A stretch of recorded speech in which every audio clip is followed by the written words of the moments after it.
ఎంత బాగా కవర్ చేసుకుంటూ వస్తున్నారంటే రేవంత్ రెడ్డి గారిని చాలా ఆశ్చర్యంగా ఉంది. ఇట్లా కూడా చేయొచ్చా అని. అంటే ఇంత పెద్ద కేసులో ఇంత పెద్ద మ్యాటర్ వస్తే, ఒక ముఖ్యమంత్రి పేరు వస్తే, ఇదే కేసీఆర్ గారి పేరుంటే రాకపోదురా?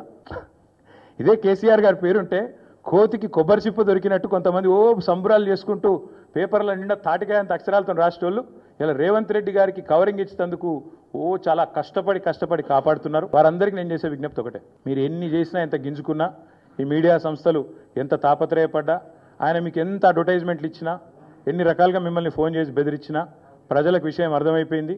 ఈయన ఒక లొట్టపీసు ముఖ్యమంత్రి, ఈయనతను ఏం కాదు అని అర్థమైంది. కాబట్టి మీరు కూడా దయచేసి నిష్పక్షపాతంగా వార్తలు ప్రజలకు చెప్పండి. లేకపోతే సోషల్ మీడియా ఉంది, మీరు చెప్పినా చెప్పకపోయినా సోషల్ మీడియా ద్వారా ప్రజలకు అన్ని తెలుస్తాయి. తెలియదు మేము పిల్లి కదా కళ్ళు మూసుకొని పాలు తాగితే తెలియదు అనుకుంటుంది అన్నట్టు, మేము రాయకపోతే వార్తనే కాదు, మేము రాయకపోతే మేము నొక్కేస్తే ఎవరైనా కూడా వాస్తవాలు చెప్తున్నాం. మీకు అబద్ధం అనిపిస్తే నేనేం చేయాలి? కానీ చాలామంది రాస్తలేరు మరి.